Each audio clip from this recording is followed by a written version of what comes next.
పొందటానికి, ఆదరణ పొందటానికి మనం సిద్ధంగా ఉందాం. హల్లెలూయా, హల్లెలూయా, హల్లెలూయా, హల్లెలూయా, హల్లెలూయా. యేసయ్యా నీకు వందనాలు, వందనాలు, వందనాలు, వందనాలు.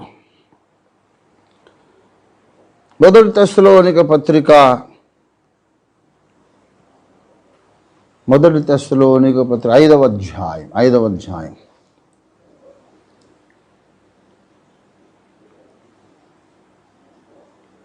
3వ వచనం. లోకులు నెమ్మదిగా ఉన్నది, భయమేమీ లేదని చెప్పుకొనుచుండగా గర్భిణీ స్త్రీకి ప్రసవ వేదన వచ్చినట్లు వారికి ఆకస్మికముగా నాశనము తటస్థించును గనుక వారెంత మాత్రమును తప్పించుకొనలేరు. సహోదరులారా, ఆ దినము దొంగ వల్లే మీ మీదికి వచ్చుటకు మీరు చీకటిలో ఉన్నవారు కారు. చిన్న మాట ప్రార్థన చేసుకుందాం. ప్రేమ కలిగిన మా మహాపరిశుద్ధ తండ్రి, మిక్కిలి గొప్ప ప్రభువా, నిన్ను ఆరాధించుటకు, మిమ్మల్ని స్తుతించుకొని ఆడుటకు, ఈ టెలి కమ్యూనికేషన్, డిస్టెంట్ కమ్యూనికేషన్ అనే అద్భుతమైన సోఫిస్టికేటెడ్ టెక్నాలజీ, ఆధునిక సాంకేతిక పరిజ్ఞానం మాకు మామూలుగా డే టు డే యూసేజ్లోకి, మాకు అందుబాటులోకి, యాక్సెస్ తెచ్చినందుకు నీకు వందనాలు చెల్లిస్తున్నాం. సృష్టికర్తమైన గొప్ప ప్రభువా, ఆదామును సృష్టించినప్పుడే మానవుని మస్తిష్కంలో ఈ టెక్నాలజీ అంతా కనిపెట్టే జ్ఞానాన్ని ఆనాడే నువ్వు పెట్టావు తండ్రి. గనక ఇదంతా నీ వరప్రసాదమే తప్ప ఇంకొకటి కాదు. నీకు స్తోత్రాలు. దుష్టుడు టెక్నాలజీని వాడుకొని చాలా నాశనం తీసుకొచ్చాడు లోకంలో. చాలామంది బ్రతుకులు పాడు చేశాడు. కానీ టెక్నాలజీని మీరు నీ వాక్యం కొరకు, నీ సంఘక్షేమాభివృద్ధి కొరకు, సువార్త వ్యాపకం కొరకు కూడా మీరు వాడుకున్నారు. ఇదే నీ అసలైనటువంటి న్యాయమైనటువంటి టెక్నాలజీ వాడకన్నాయన నీకు వందనాలు. ఈ దినాన 40 సంవత్సరాల క్రితం మీరు మీ దాసునికి అనుగ్రహించి, ఒక దర్శనం అనుగ్రహించి, ఈ ఇండియన్లు నువ్వు నమ్మదగిన సహాయకుడిగా ఉండి నడిపించి మమ్మల్ని అందరినీ ఈ మజిలీకి తెచ్చినందుకు నీకు స్తోత్రం చెల్లిస్తున్నాం మా ప్రభువా. సహకరిస్తున్న టెక్నికల్ స్టాఫ్ని మీరు ఆశీర్వదించండి. ఎన్ని వందల ల్యాప్టాప్ల ముందు, సిస్టమ్స్ ముందు, కంప్యూటర్ సిస్టమ్స్ ముందు కూర్చోండి. ఇప్పుడు ప్రపంచవ్యాప్తంగా నీ ప్రజలు, సత్య సంబంధులు ఈ ప్రసంగాన్ని, ఈ సందేశాన్ని వింటూ, వీక్షిస్తూ ఉత్కంఠతో ఎదురు చూస్తున్నారు. వారందరినీ దర్శించి దీవించి అందరితోనూ మీరు మాట్లాడండి, గొప్ప కార్యాలు చేయండి. యేసు పరిశుద్ధ నామంలో స్తుతించి ప్రార్థిస్తున్నాం తండ్రి. ఆమేన్, ఆమేన్, ఆమేన్. క్రీస్తునందు నాకు అత్యంత ప్రియులారా,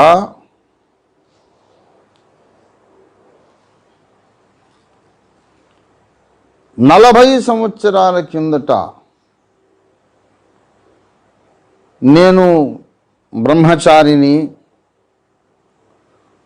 క్రైస్తవ పద్ధతిలో, మర్యాదలో, భయము, భక్తిలో,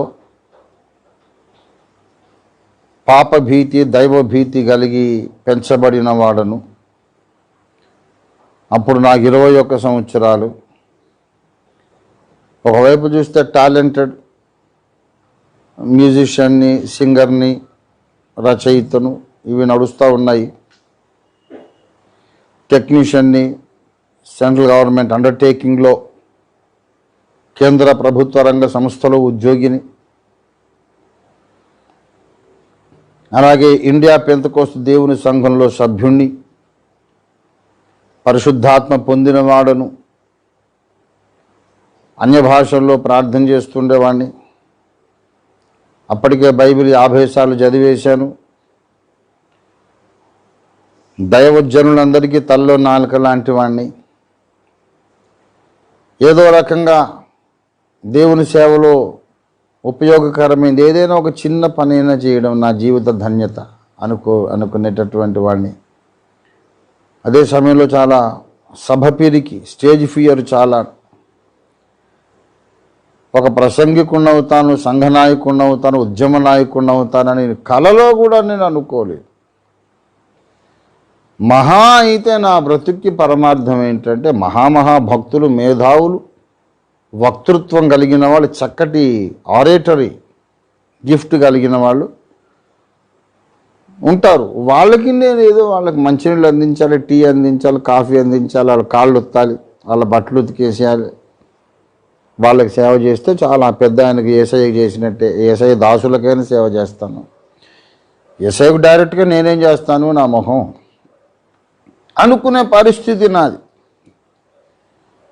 ఏసఐ అంటే అంత భయం, అయ్య బాబోయ్ ఆయన పేరెత్తడానికైనా మనం యోగ్యంగా అనుకునేవాడు. ఏ రీతిగా దేవుడు నన్ను చెక్కాడు, మలిచాడు, ఈ స్థితికి తీసుకొచ్చాడని చాలాసార్లు మీరు విన్నారు.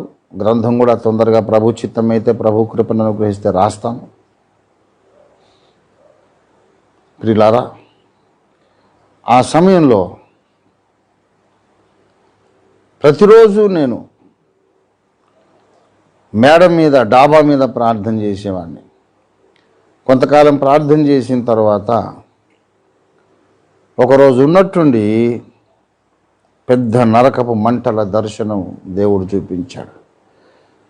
భయపడ్డాను, ఏడ్చాను. ఏదో నిజంగా అగ్ని ప్రమాదమే, హైదరాబాద్ తగలబడిపోతుంది అనుకున్నాను. రంగా మర్డర్ జరిగినట్లు విజయవాడలో ఆ టైప్లో.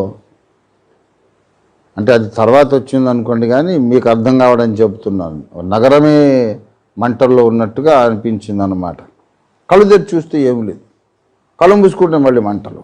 దర్శనం అనేప్పుడు అర్థమైంది. నరకాన్ని చూశాను,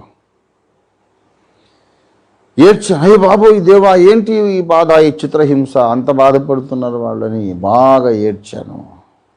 ఒక షాక్లో ఉండిపోయాను. దిగొచ్చాను. మళ్ళీ నెక్స్ట్ మార్నింగ్ మోకరించి, ఉదయం 4:30-5 గంటలకు మోకరించగానే అదే దర్శనం. మళ్ళీ కిందకు వచ్చేసాను.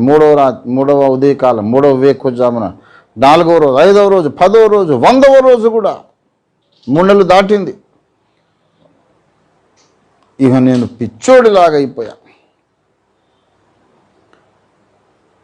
ఎక్కడ ఉన్నదే దర్శనం. ఆఫీస్లో ఉన్నా, భోజనం చేస్తుంటే ప్లేట్లో, ఆఫీస్లో పని చేస్తుంటే టేబుల్ మీద అదే దర్శనం. నేను చాలా డీప్ షాక్లోకి వెళ్ళిపోయా. ఎవరితో సరిగా మాట్లాడడం లేదు. నా స్నేహితులు అనుకున్నారు, యవనప్రాయం కదా అప్పుడు, 20 ఏళ్ళు 21 ఏళ్ళు, ఎక్కడో ప్రేమలో పడ్డాడు, ప్రేమ అమ్మాయి నిరాకరించిందో ఏంటో, ఏం సంగతో మేము వెళ్ళి మాట్లాడి ఒప్పిద్దామని వాళ్ళు ఆ లైన్లో ఉన్నారు. ఎవర్రా బాబు చెప్పు, ఎవరా అదృష్టవంతురాలు, నిన్ను ఇలాంటి వాడిని వద్దనే మూర్ఖురాలు కూడా ఉంటుందా, మేము ఉన్నాం కదా, మేము మాట్లాడి ఒప్పి అంటున్నారు. వారిని మొహం అండ ప్రేమ లేదు, ఏమి లేదురా అంట. మరి ఇంకెందుకు ఈ వయసులో ఇంకేముంటుంది, ఎందుకు ఇలాగ నువ్వు పరధ్యానంగా ఉంటున్నావు, ఆకాశంలోకి చూస్తుంటావు, ఇలాగ ఏం మాట్లాడు, ఎవరిని పలకరించవు, మేము పలకరించినా మాట్లాడవు ఏంటి, నీకేదో జరిగింది, ఏదో తేడా కనపడుతుంది. ఏం జరిగింది అంటే, ఏం జరిగింది వాడికి ఏం చెప్పాలి, నరకాన్ని చూశాను నేను. యేసు ప్రభువుని నమ్మకుండా ఉంటే వీడు చచ్చాక ఎక్కడ ఉంటాడో ఆ ప్లేస్ నేను చూశాను. చెబితే నమ్మరు. దేవుని దగ్గర ఏడుస్తున్నాను, దేవా నన్ను పిచ్చోని చేయకు, ఇంకెంతసేపు ఎంతకాలం ఇలాగ నరకపు దర్శనం ద్వారా నన్ను పిచ్చోని చేసేస్తావయ్యా, నా ప్రాణమైనా తీసేసుకో, నా పట్ల నీ చిత్తం ఏంటో తెలియచెప్పు, ఇలాగ నన్ను బాధ పెట్టొద్దు తండ్రి అని ఏడ్చాను. ఆ నెక్స్ట్ మార్నింగ్ మళ్ళీ డాబా మీదకి ఎక్కువ ప్రార్థన చేయమన్నాడు యేసయ్య. వీళ్ళు మోకరిస్తారు, నన్ను మళ్ళీ దర్శనం. మంటలు లేవు, పచ్చిక బయళ్ళలో జనం కూర్చొని ఉన్నారు. వాళ్ళ ముందు ఒక యవనస్తుడు వైట్ లాల్చీ పైజామా వేసుకొని, గడ్డం అది ఉంది, చేతిలో బైబిల్ పట్టుకొని వాళ్ళకి వాక్యం చెబుతున్నాడు. దర్శనంలో నేను స్పష్టంగా చూసాను, ఎవరి ఇతడు అనుకుంటున్నానంతే, జూమ్ చేసినట్టు ఆ వ్యక్తిని దగ్గరగా దేవుడు తెచ్చి చూపించాడు. Exactly that was me. అంతకుముందు నా లైఫ్లో ఎప్పుడు నేను లాల్చీ పైజామా వేసుకోలేదు, ఆ దర్శనంలో వేసుకున్నాను. అందుకే తర్వాత నా సేవారంభంలో నేను లాల్చీ పైజామా, గడ్డం, ఆ గెటప్లో ఉన్నాను. That is the reason. ఆ దర్శనంలో దేవుడు నన్ను అలా చూపించాడు. నువ్వు దేవుడికి నేను ఇలా కావాలేమో అనుకున్నాను. మొత్తం మీద అర్థమైంది, నన్ను దేవుడు వాడుకోవాలనుకుంటున్నాడు. అప్పుడు నేను అడిగాను, ప్రభువా ఎలాగైనా వీళ్ళని రక్షించు, ఈ కోట్ల మంది నరకంలో పడిపోతే ఎలాగైనా రక్షించు, నీకు ఇష్టమైతే పనికి మాలిన నుండి దౌర్భాగ్యుడు నన్నైనా వాడుకో తండ్రి. అంతకన్నా భాగ్యమా? అసలు నేను నా దృష్టికి నేను మంచోండి కానే కాదు. అంతకుముందే ఇది 21 సంవత్సరాల వయసులో జరుగుతున్న అనుభవం. అంతకుముందు 18th ఇయర్లోనే నేను ఆ పాట రాశాను. పాపిని ప్రలాపిని యేసువా శరణార్థిని, పాపిని ప్రలాపిని యేసువా శరణార్థిని, పాపిని ప్రలాపిని యేసువా శరణార్థిని. పాపములోనే రూపు ధరించి పాపములో జన్మించి తిని, పాపపు శాపపు భారము మోయుచు వేదనలో జీవించి తిని, పాపపు శాపము బాపగని సిలువే రక్షణ శృంగమని నమ్ముచు నీ దరి కరిగి తిని, పాపిని ప్రలాపిని యేసువా శరణార్థిని. ఆ పాట రాశాను 18 ఏళ్ళ ప్రాయంలో. మరి అయిన తర్వాతనే ఈ పాట జ్వలిత భానుకోటి, ఆ తర్వాతనే సంధ్య మేలకు నరులారా అనే పాట. అంటే నా దృష్టికి నేను అంత మోస్ట్ యూజ్లెస్ ఫెలో. అసలు నన్ను ఎవడు లక్ష్య పెడతాడు? ఆత్మీయంగా నాకున్న లెవెల్ ఏంటి, నా స్టేటస్ ఏంటి, స్టేచర్ ఏంటి? అసలు నేను కలలో కూడా ఎవరైనా చెప్పినా, కెరూబు దిగొచ్చి చెప్పినా ఊరుకోయే స్వామి, నాతో జోకేస్తున్న పరిహాసమా? నేనేంటి దైవజనుడిని కావడం ఏంటి? ఎలా అయ్యా, ఇంకెవరు దొరకలేదు పరాచకాలకి నీకు అనే అంతగా నేను నెగటివ్ నా మీద నాకే.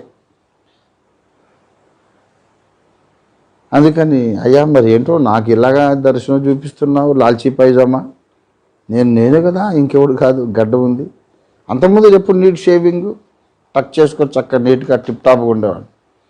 ఆ లాల్చీ పైజామా ఏదో సాధువు సన్యాసిలాగా. నేను కావాలా నీకు? నీ చిత్తం తండ్రి. అయితే నాతో స్పష్టంగా మాట్లాడు, నాతో మాట్లాడు ప్రార్థన చేస్తా ఉన్నాను. దేవుడు మాట్లాడడం లేదు. అప్పుడు దేవునికి నేను కొంచెం కన్సెషన్ ఇచ్చాను అనమాట. బుద్ధిహీనుండి కదా దేవుడి ముందు. మనుషుల ముందైతే తొడగొట్టి సవాల్ చేస్తాం, సర్వశక్తిని ముందు మనందరం బచ్చాలమే. బచ్చాలు కూడా కాదు, పురుగులు, క్రిముల్లాగా మనం. కనుక ఆయన ముందు తగ్గించుకోవచ్చు, ఏం తప్పులేదు. ప్రియులారా, నేను దేవుణ్ణి అడిగాను, దేవా నువ్వు నాతో మాట్లాడు, స్పష్టంగా మాట్లాడమని అడిగాను. కానీ నాతో మాట్లాడటంలో నీకేదో ఇబ్బంది ఉన్నట్టుంది, కాబట్టి నాతో మాట్లాడొద్దులే, డైరెక్ట్గా వేరే భక్తుని ద్వారా ప్రవచనం నాకు ఇవ్వమని అడిగా. ఆ వేరే భక్తుని ద్వారా ప్రవచనం ఇవ్వమని మళ్ళీ జ్ఞాపకం వచ్చింది. నా భక్తి జీవితం అంతా చూస్తూనే ఉన్నారు కదా సంఘ పెద్దలు, వాళ్ళలో ఎవరేం చెప్పేస్తారేమో అని, వద్దొద్దు ప్రభు, వాళ్ళు కాదు, ముక్కుముఖం తెలియని అపరిచితుడైన భక్తుడు నాకు ప్రవచనం చెప్తే నమ్ముతానన్నాను. అలాగే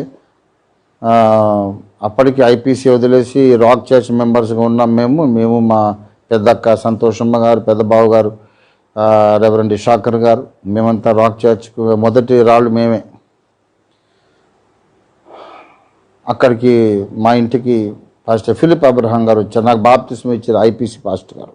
ఓఫీర్ బాబు నువ్వు వెళ్ళిపోయాక క్వాయర్ అంతా మూలకు పడింది.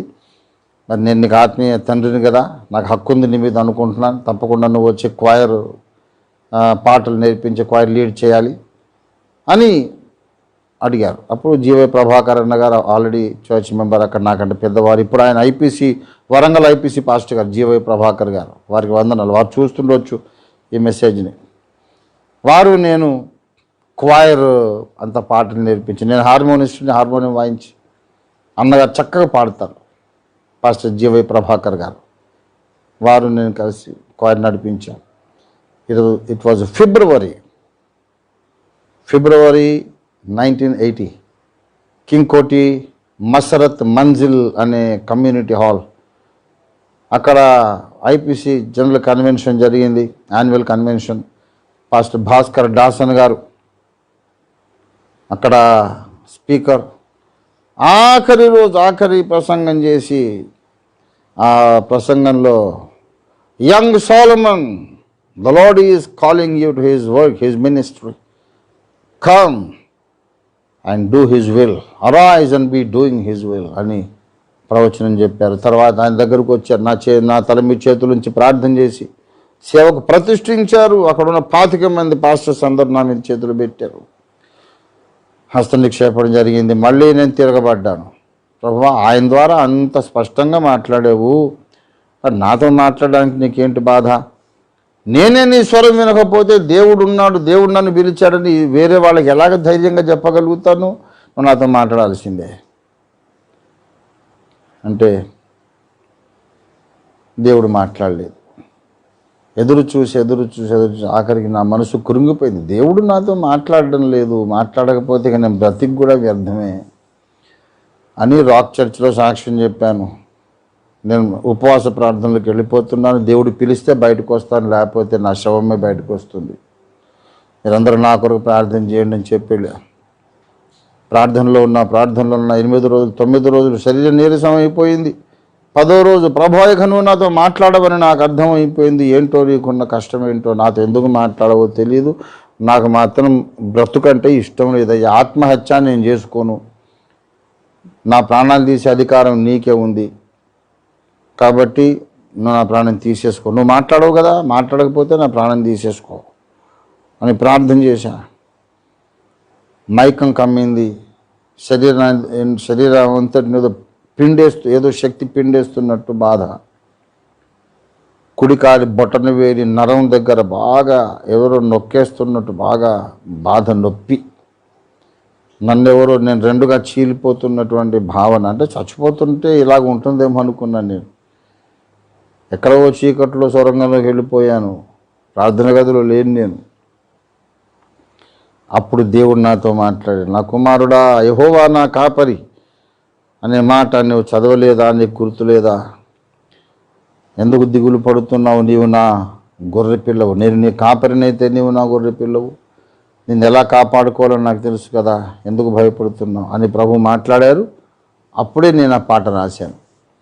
యెహోవా నా కాపరి, నేనాయన స్వాస్థ్యంబును, నాకు నేను చెందను, నా జీవమా నీకు దిగులేలనే, నా జీవమా నీకు దిగులేలనే.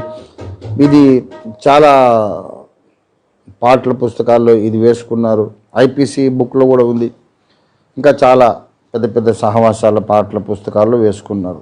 ఈ పాటకు 40 ఏళ్ల వయసు. దేవుడు నన్ను సేవకు పిలిచినప్పుడు ఇదే రోజు మార్చి 27వ తారీఖు నేను ఈ పాట రాశాను. దేవుడు మాట్లాడాడు, కానీ నాకేం నమ్మకం లేదు.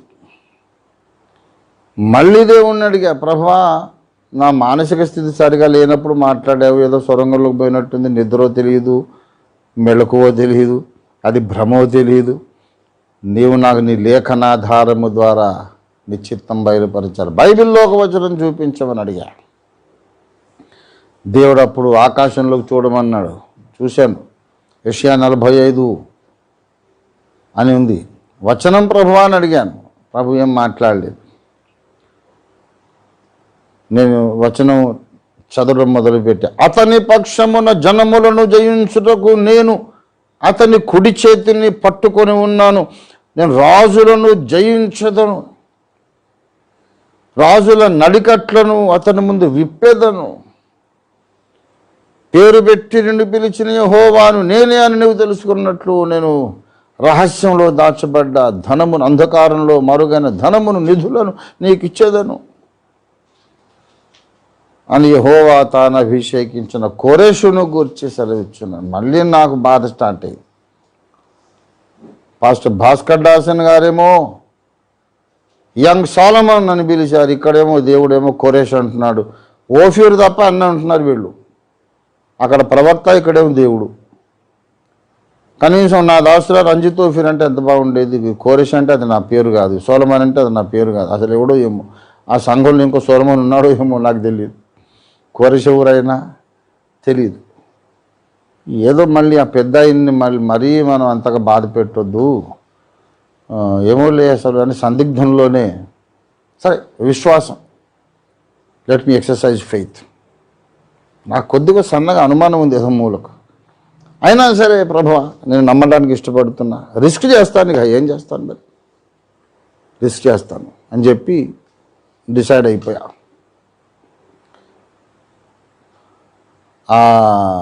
10 రోజుల ఉపవాస ప్రార్థన స్టార్టింగ్లో రాసిన పాట చాలు చాలింక.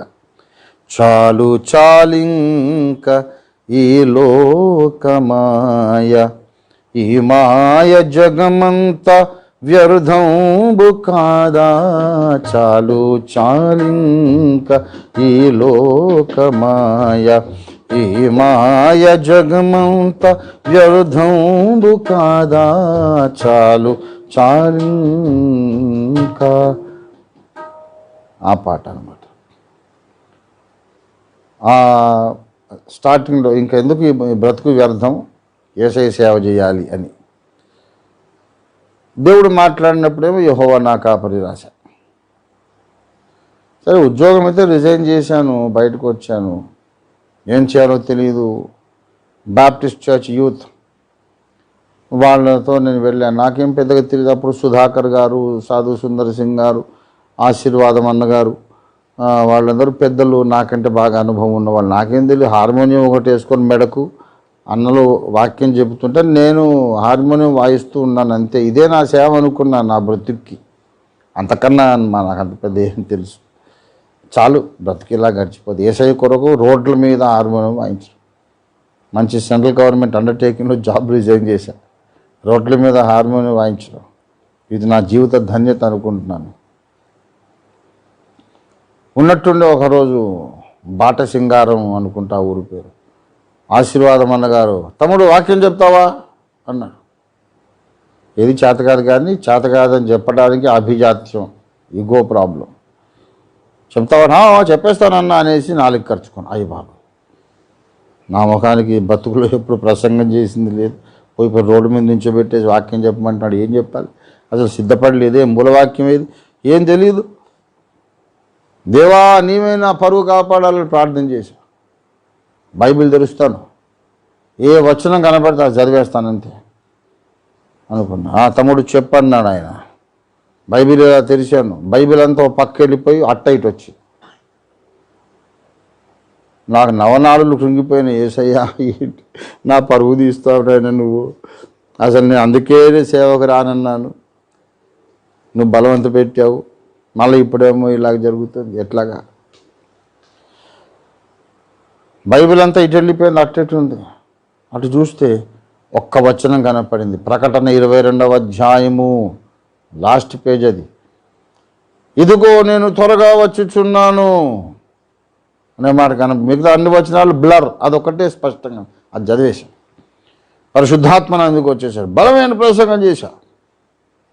ఇదిగో నేను అంటున్నాడంటే అతడు మానవాళికి ఇంతకుముందు పరిచయమైన వాడై ఉండాలి. తలుపు వెనుక ఉండేవరైనా ఎవరు వచ్చారంటే నేనే అన్నారంటే యువతలు ఉన్న వాళ్ళు గుర్తుపడతారని నమ్మకం.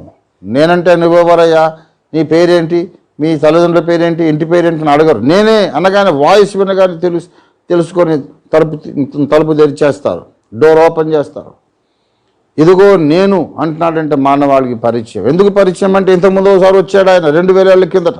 ఆయన గురించి లోకమంతా సువార్త వింటుంది, ఆయనే చెబుతున్నాడు నేను మళ్ళీ రెండోసారి వస్తాను.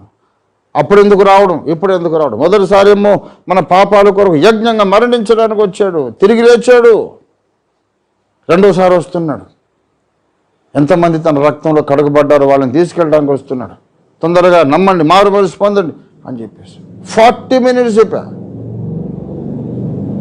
నన్ను అందరూ భూతాన్ని చూసినట్టు చూస్తాను. అయ్య బాబోయ్, వీళ్ళు ఎంత పెద్ద ప్రసంగికుడు దాగున్నాడండి. మనం ఏదో చిన్న కుర్రోడు అనుకొని హార్మోనియం వాయించు, ఓఫీరు ఆ చేపలు మడత పెట్టి ఆ పని చేయి ఈ పని చేయని చెప్పి చేయించుకున్నాం.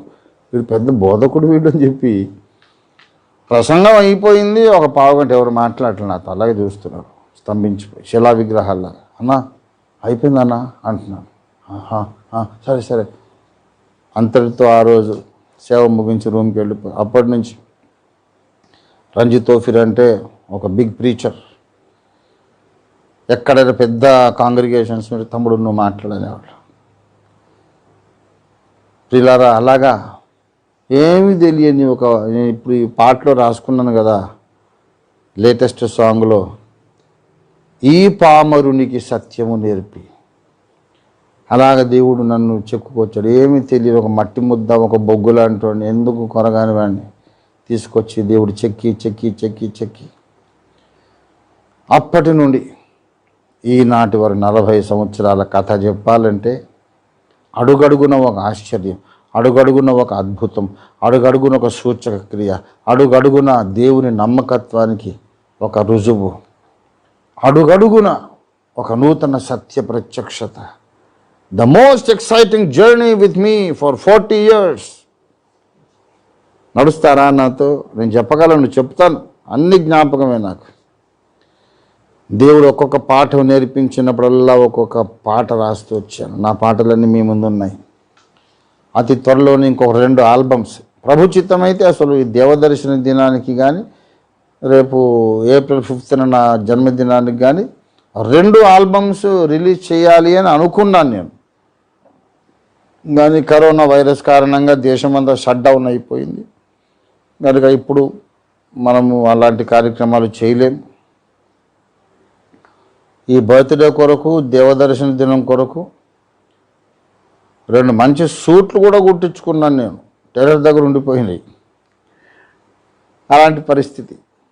ప్రభు చిత్తమైతే మళ్ళీ త్వరలోనే నేను ఆ 2 ఆల్బమ్స్ కూడా రిలీజ్ చేస్తాను ప్రియులారా. ఈ సేవా జీవిత ప్రస్థానం, మహాప్రస్థానం అనే శ్రీశ్రీ గారు ఒక బుక్ రాశారు. ప్రస్థానం అంటే ఉన్న స్థానము నుండి ముందుకు కదులుతూ కొత్త కొత్త స్థానాలకు వెళ్ళడం, ఒక స్థానము నుండి ఇంకో స్థానానికి, ఇంకో స్థానానికి ప్రయాణము అన్నట్టు. ప్రస్థానము, స్థానచలనము చెందుతూ ముందుకెళ్ళడం. ఒక రకంగా నాది అసలు సిసలైన మహాప్రస్థానం నాది. ఆయన రాశారు, పెద్ద ఆయన శ్రీశ్రీ గారు. సమాజమే ప్రస్థానం చెందుతోందని ఆయన ఉద్దేశం. నేను నా వ్యక్తిగత జీవిత ప్రస్థానము అనొచ్చు. ఎలాగా? అసలు నాకు ఈ దర్శనం ఎక్కడిది? ఈ పామరునికి సత్యము నేర్పి. నకరికల్లో ఫస్ట్ దేవుడు సంఘం ప్రారంభింపజేశాడు. 81లో 82లో దేవుడు దర్శనం ఇచ్చాడు. 8 పుస్తకాలు రాయాలి నీవు నా కుమారుడా, 8 పుస్తకాలు ఇదిగో రాసుకోమని చెప్పాడు. ప్రార్థన గదిలో మోకరించాను. చుట్టూ గోడలు, గది, కప్పు మొత్తం మాయమైపోయినాయి. ఎక్కడో కొండ శిఖరాన్ని మోకరించినట్లు నా పైన తల మీద ఆకాశం తప్ప ఏం లేదు. భౌతికంగా, శారీరకంగా, ఫిజికల్గా, భౌతిక దేహంతో నేను మోకరించింది మాత్రం నా ప్రార్థనా గదిలోనే. నకరికల్లో ఆ తిప్పర్తి బిర్యానీ కూడా రోడ్డు మీద. భౌతిక దేహం ఇక్కడ. కళ్ళు తెరిచి చూస్తే ఏమీ లేదు. ఆకాశం. 8 పుస్తకాలు, 9 పుస్తకాలు ఉన్నాయి. ఆ 9లో లాస్ట్ది టైటిల్ లేదు, అట్ట మీద ఏం లేదు, లోపల అన్ని తెల్ల కాగితాలు. అట్ట తెల్ల కాగితం, లోపల తెల్ల కాగితాలు, మొత్తం అంతలా 300 పేజీల పుస్తకం అంతా ఉన్నది. అదేంటంటే తర్వాత చెప్తాలే అన్నాడు. ముందు 8 రాసుకోమన్నాడు. మొదటిది యుగాంతం, దాని యొక్క ఇండెక్స్ అంతా రాయించాడు ఆయన. 2వది పరిశుద్ధ దేవుని గురించిన జ్ఞానం. 3వది దేవుని విశ్వ ప్రణాళిక. 4వది సింహనాదం. 5వది మహిమ ప్రపంచం. 6వది ఆదిప స్తంభం. 7వది విశ్వచరిత్ర. 8వది ప్రమాణ వాక్యం, బైబిల్ వ్యాఖ్యాన పద్ధతులు. 8 ఇవి రాయాలి. 8 పుస్తకాలు నువ్వు రాస్తావు నా కుమారుడు. ఇంకా చాలా పుస్తకాలు కూడా నీ చేత నేను రాయించుకుంటాను. 8 ప్రత్యేకమైన ప్రణాళిక గ్రంథాలు.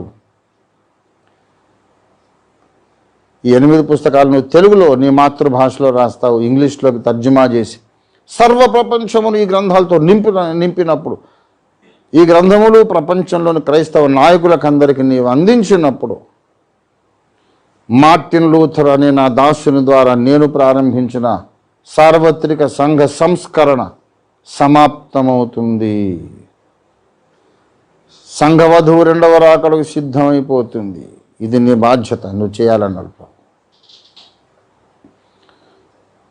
నేను స్కూల్ ఫైనల్ తర్వాత ఎలక్ట్రానిక్ డిప్లొమాలోకి వెళ్ళిపోయాను.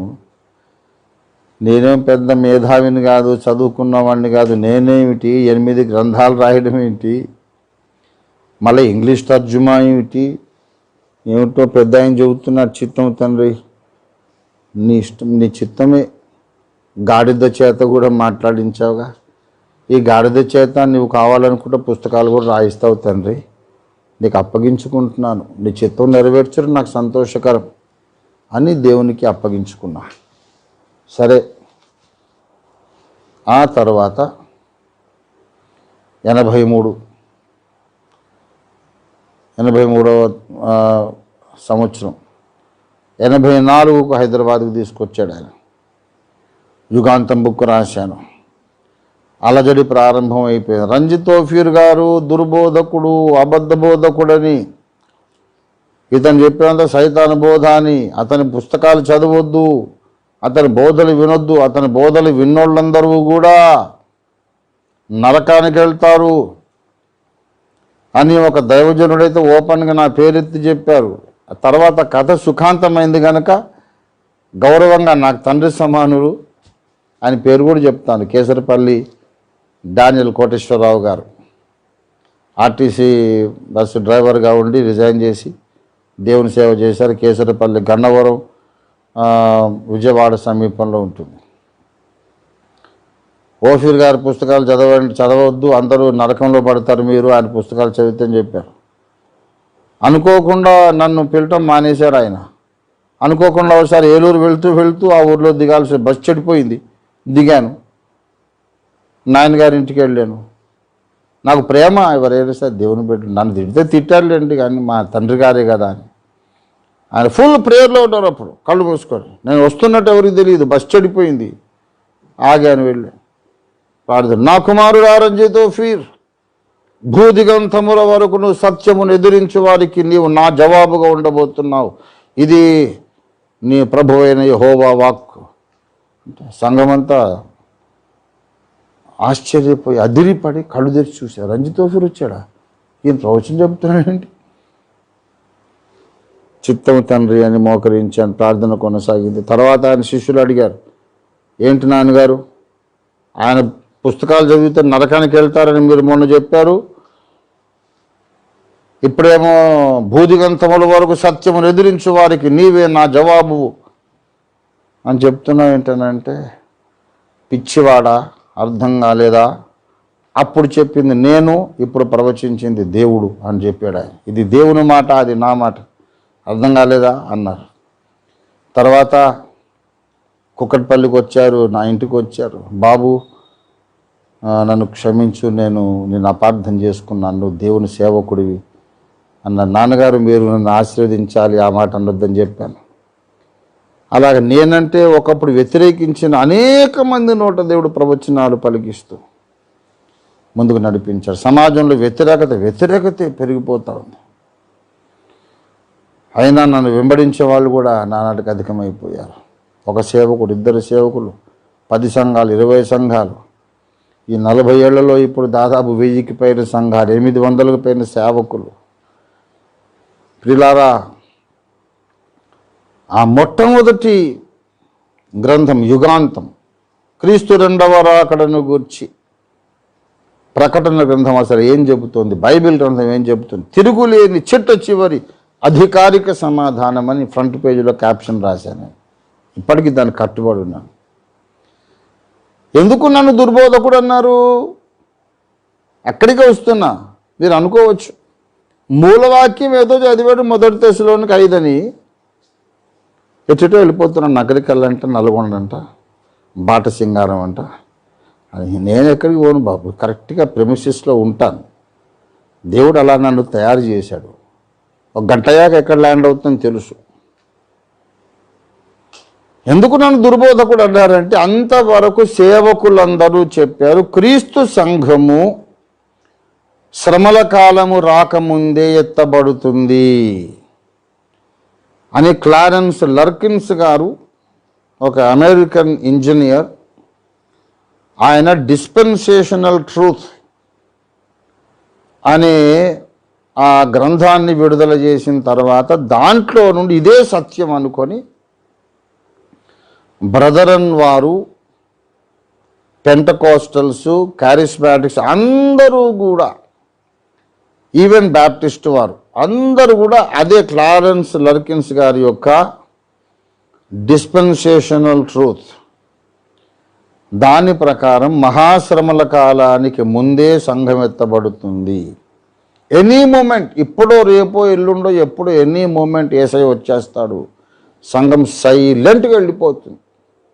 ఎవరికేమి తెలీదు, వాసన కూడా ఉండదు. మనం జనరల్గా మనం ప్రతిరోజు వస్తాడేమో అనుకొని రెడీగా ఉండాల్సిందే. మనం సిద్ధంగా లేకపోతే విడవబడతాం. ఇద్దరు ఒక మంచం మీద ఉంటారు, ఒకరు కొనుక్కోబడతారు, ఒకరేమో విడవబడతారు. ఇద్దరు పొలంలో పని చేస్తుంటారు, ఒకరు వెళ్ళిపోతారు, ఒకరు విడవబడతారు. ఇద్దరు స్త్రీలు తిరగలి విసురుతూ ఉంటారు, ఒక స్త్రీ వెళ్ళిపోతుంది, ఒకతే విడవబడుతుంది. ఇలా ఉంటుంది ఆ దృశ్యం.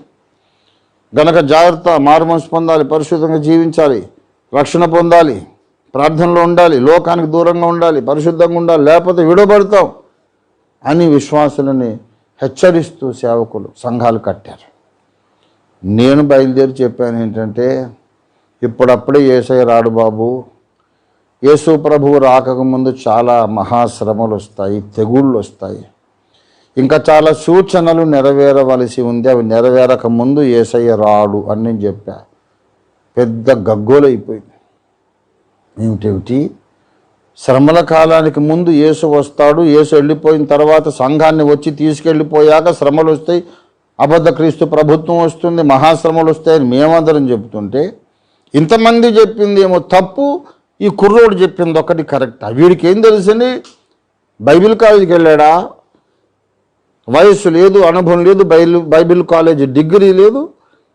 ఎందుకు గుండెలు వీడికి? భక్త సింగయ్య గారు, పిఎం సమలయ్య గారు, దేవదాసయ్య గారు, ఇంత గొప్ప గొప్ప మహానుభావులు, బిల్లిగ్రహం గారు మొదలుకొని అందరూ చెప్పిన దాన్ని ఈ కుర్రోడు కాదనేస్తాడా? సంఘం శ్రమల్లో ఇక్కడ ఉంటుందా? మన శ్రమల్లో ఉంటే ఇంకా రక్షణ పొందే ప్రయోజనం ఏముందండి అని నా మీద పెద్ద దుమారం రేపారు. అందుకండి నన్ను అబద్ధ ప్రవక్త అన్నారు. నేను చెప్తా ఉన్నాను, మీకేమైనా డౌట్ ఉంటే రండి, వర్క్షాప్ పెడదాం, థియోలాజికల్ వర్క్షాప్. I'm ready. మీరు 1,00,000 మంది రండి, నేను నిరూపిస్తాను. నేను పిఎం సమలయ్య గారి శిష్యుణ్ణి. నేను ఒకప్పుడు ప్రీ ట్రిబ్యులేషనిస్టే. యేసు ప్రభు రాకడ ముందు జరిగి తర్వాత మహాశ్రమల కాలం వస్తుందని నమ్మినవాడిని నేను, అలా బోధించిన వాడిని నేను. నా సేవలో మొదటి 2 సంవత్సరాలు అదే బోధ చేశా. 82లో దేవుడు నాతో మాట్లాడాడు, దయచేసి రండి మాట్లాడండి. లేదండి, అసలు నీతో మాటలేంటి మాకు? నీవు ఇంతమంది పెద్ద మనుషుల బోధన తప్పు అన్నందుకు నువ్వు మారు మనసు పొంది క్షమాపణ చెప్పుకొని వచ్చి మాలో కలిసిపోవాలి. నువ్వు ఒక్కడివి రైట్ ఎట్లాగా అవుతావు? It's impossible. అలా నా మీద పగబట్టింది క్రైస్తవ సమాజం, క్రైస్తవ నాయకులు పగబట్టారు. ఎక్కడికక్కడ జిల్లా స్థాయిలో సేవకులందరూ ఒక్కటే, రంజిత్ తోఫీను రానివ్వద్దు, అతని బోధలెవరు వినకుండా చేయాలి, గ్రంథాలు చదవకుండా చేయాలి. ఎక్కడ నా మీటింగ్ జరిగినా అక్కడ సేవకుల ఫెలోషిప్ అంతా కూడుకుంటారు, తీర్మానం చేస్తారు. అలా వరంగల్లో జరిగింది, విజయవాడలో జరిగింది, మచిలీపట్నంలో జరిగింది, కాకినాడలో జరిగింది, ఏలూరులో జరిగింది, విశాఖపట్నంలో జరిగింది. ప్రతి చోట ఇదే సీను, ఇదే దృశ్యం. ఓఫీర్ మీటింగ్స్ అవుతున్నాయి, మన సంఘాల్లోంచి ఒక్క పురుగు కూడా అక్కడికి వెళ్ళడానికి వీల్లేదు, కట్టడి చేసేద్దాం. సేవకులందరూ వ్యతిరేకం. Ranjith Ophir versus rest of the world cricket tournament లాగా, India versus rest of the world అన్నట్టు. నేను ఒక్కడిని ఒకవైపు, మిగతా అందరూ ఒకవైపు. మా బంధువులు, పెద్దలు, నా శ్రేయభిలాష్ అందరూ, అది ఏంట్రా నీకు పిచ్చి పట్టి, నువ్వు ఒక్కడి వెళ్ళా రైట్ అవుతావు, ఇంతమంది పెద్దలు ఎలా రాంగ్ అవుతారు అంటే, వాళ్ళు రాంగా నేను రాంగా అని కాదు, పెద్దోడు రైటా చిన్నోడు రైటా అని కాదు, బైబిల్ ఎలాగ రాంగ్ అవుతుంది. ఏడ్చావురే, బైబిల్ నీకే తెలిసింది, వాళ్ళకి తెలీదు. అవును, ఇంతమంది పెద్దలను నేను వ్యతిరేకించడం తప్పైతే, పోపును మార్టిన్ లూథర్ వ్యతిరేకించడం తప్పే కదా. ఆంగ్లికన్ చర్చ్ నుండి బయటకు వచ్చి వేరే సంఘం పెట్టడం జాన్ వెస్లీ తప్పే కదా. ఈ సంఘాలన్నీ వచ్చి వదిలేసి బయలుదేరి భక్త సంఘాలు ఇంకో సంఘం పెట్టి తప్పే కదా. పిఎం సమీల్ గారు సిపిఎం నుంచి బయలుదేరి ఐపీసీ పెట్టి తప్పే కదా. ఇంతమంది బయలుదేరి వేరే సంఘం వేరే సిద్ధాంతం పెడితే తప్పని లేదు. నన్ను ఎందుకు తప్పంటా అంటే, నువ్వు వేరు, నువ్వు కుర్రోడివి, నీకు వయసు లేదు, బక్కగా ఉన్నావు, నీకే అందుకే కొంచెం బొజ్జ కూడా ఇచ్చాడు దేవుడు. ఇప్పుడు ఎవడు అంటలేదు. దేవుని బిడ్డలారా, పై రూపం చూస్తారు మనుషులు, మనుషుల యొక్క మెప్పు కావాలి. దేవుడు అంత బలహీనమైనటువంటి పిరికి వాడిని ఇంతమందితో పోరాడడానికి ఒక వీరునిగా చేశాడు. అదే నేను ఈ టెస్టిమోనియల్ సాంగ్లో లాస్ట్ చరణం రాశాను. ఈ పామరునికి సత్యము నేర్పి ఈ భీరువును ఒక వీరుని చేసి. ఎంత పిరికోను నేను. నా సేవ ప్రారంభంలో నన్ను అందరూ విమర్శిస్తుంటే ఇంటికి వెళ్ళి బోర్లా పడుకొని దిండులో నా మొహం పెట్టుకొని వెక్కి వెక్కి వెక్కి వెక్కి ఏడ్చాను. After coming to the full time ministry, that is the original Ranjith Ophir. ఎందుకు ప్రభా నేను యేసే రక్షకుడని నిరూపిస్తుంటే ఎందుకు క్రైస్తవులే నన్ను ద్వేషిస్తున్నారు, ఎందుకని ఏడ్చిన సందర్భాలు ఎన్నో ఉన్నాయి. దేవుని సన్నిధిలో చెప్తున్నాను, క్రీస్తు న్యాయపీఠం ముందు ఈ మాట లెక్కకు వస్తుంది. ఎవరైనా విమర్శిస్తే బోరుమని ఏడ్చేవాడిని. తర్వాత దేవుడు ఎలా తయారు చేశాడో ఇప్పుడు మీరు నన్ను చూస్తున్నారు. ఈ భీరువును ఒక వీరుని చేసి. వీళ్ళందరూ పెద్ద పెద్ద నాయకులండి, పెద్ద పెద్ద సంస్థల నాయకులు, 100 కోట్ల సంచుల మీద కూర్చున్నారు, మనీ బ్యాగ్స్ మీద. ప్రపంచవ్యాప్తంగా వాళ్ళకి మంచి రెప్యుటేషన్ ఉంది, గుర్తింపు ఉన్నది, డబ్బులు ఉన్నాయి, ప్రజలు జేజేలు కొడుతున్నారు, సిస్టమ్ అంతా వాళ్ళ పక్షంగా ఉంది. నన్ను ఒక్కడిని చేసి ఇంతమంది అణిచివేసే ప్రయత్నం చేస్తుంటే, గొర్రెల దొడ్డిలో ఉన్న దావీదును దేవుడు బలపరిచి ఎలుగుబంటును చీల్చేటట్టు, సింహమును చీల్చేటట్టు, గొలియాతును హతమార్చేటట్టు పరాక్రమశాలిగా ఎలా చేశాడు, ఈ బలహీనుండి దేవుడు అలా చేశాడు. ఈ భీరువును అంటే పిలుకోండి, ఒక వీరుని చేసి, పరముడనను నీ నోరుగా చేసి, కృపయను ఒలితో ఇంకనూ చెక్కుచు ఉన్నవాడవు. నేను చాలా మారానండి, చాలా దశలు మార్చుకొని ఎక్కుతూ వచ్చాను, మెట్లు ఎక్కుతూ వచ్చాను. కానీ ఇంకా నాలో చెక్కడం పని అయిపోలేదు, ఫినిష్ కాలేదు. ఇంకా దేవుడు చెక్కుతూ, ఇంకా చాలా చెక్కబడాలి. నేను ఒంటరిగా మోకరింపజేశాడు, బైబిల్ చదవడం నేర్పించాడు ఆయన. ఎలాగ క్రాస్ రెఫరెన్సెస్ చూసుకోవాలి, ఎలాగ సత్యాన్ని బయటికి తీయాలి, ఎలా చెప్పాలి, ఎలా ప్రసంగం చేయాలి, ప్రసంగాలు ఎలా చేయాలనే దాంట్లో నాకు గురువు అని చెప్పుకోవడానికి కొంతమంది ఉన్నారండి. ఐజక్ నాథాన్ గారు, ఎందుకంటే 40 ఏళ్ల కథ చెబుతున్నప్పుడు ఈ అకేషన్లో చెప్పి తీరాలి. ఐజక్ నాథాన్ గారు, తర్వాత సింగనగర్ కె ఇజ్రాయెల్ గారు, బైబిల్ జ్యోతి ఎడిటర్, బైబిల్ మిషన్ నుండి బయటకు వచ్చి సేవ జరిగించి సింగనగర్ విజయవాడలో ఇప్పుడు దేవుని దగ్గర ఉన్నారు. ఆయన పరదేశ్కి వెళ్ళిపోయారు. తర్వాత కేఆర్ డేవిడ్ గారు, తర్వాత ఎంఎన్ వేదనాయకం గారు, పిఎం సమీల్ గారు అయితే ఇంకా వీళ్ళందరికీ కూడా ఆయన గురువు. పిఎం ఫిలిప్ గారు, ముఖ్యంగా నేను చెప్పుకొని తీరాల్సిన గురువు పాస్టర్ భాస్కర్ డాసన్ గారు. కోర్స్ ఇన్నబుటబుల్గా చెప్పుకోవాలి పిఎల్ పరంజ్యోతయ్య గారు, పిఎల్ పరంజ్యోతి గారు, పిఎం షమేలయ్య గారు, భాస్కర్ డాసన్ గారు,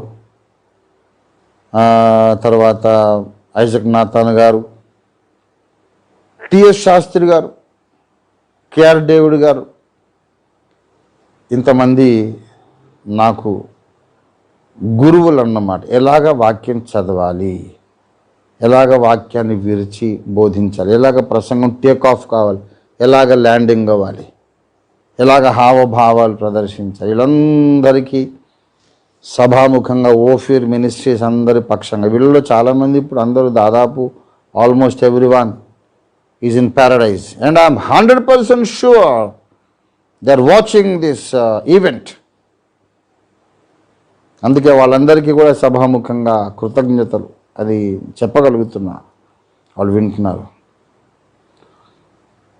ఇంతమంది దగ్గర నేను నేర్చుకోవడానికి నా తొలి గురువు మోకరించడం నేర్పించి పరిశుద్ధాత్మ పొందాలని చెప్పి మారు మనసులోకి నడిపించిన నా మొట్టమొదటి తొలి గురువు. వీళ్ళందరికీ దాదాపు శిష్యురాలు మా అమ్మ సౌజాతమ్మ గారు. మా అమ్మ సౌజాతమ్మ గారిని నన్ను చెక్కడానికి ఫుల్ ఫ్రీడమ్ ఇచ్చి తాను కూడా చెక్కి లింగ్విస్టిక్ సైడ్ భాషాపరంగా సామాజికంగా సోషలైజింగ్ ఎలాగా కమ్యూనికేషన్ ఎలాగా ఎటిక్వేట్స్ ఎలాగా నాకు నేర్పించిన గురువు మా నాన్నగారు అద్దంకి స్వామిదాసు. వాళ్ళిద్దరు లేకపోతే వీళ్ళందరూ కూడా నన్ను ఏం చేయలేరు.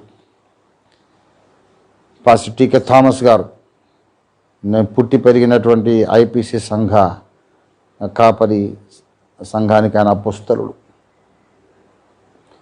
ఇంకా కొంతమంది ఉన్నారు. ప్రత్యేకంగా నేను దేవుని సేవలో బలపడడానికి నాకు కారణభూతమైనటువంటి తల్లులు ఉన్నారండి చెప్పాలి. వాళ్ళకి వందనాలు. వాళ్ళు కూడా పరదేశంలో ఉన్నారు. కెజియమ్మ గారు మిర్యాలగూడలో ఉండేది, మా మేనమామ కూతురు, కొత్తపల్లి అహరోన్ గారి కుమార్తె, అద్భుతమైన ప్రవక్త్రి ఆమె. మా అమ్మ తర్వాత కెజియమ్మ గారు. అలాగే డాక్టర్ జాన్ ఆంటీ అని ఒక ఆంటీ ఉండేవారు, మూడి కార్పెట్స్ సందులో ఏలూరులో నరసింహరావుపేటలో.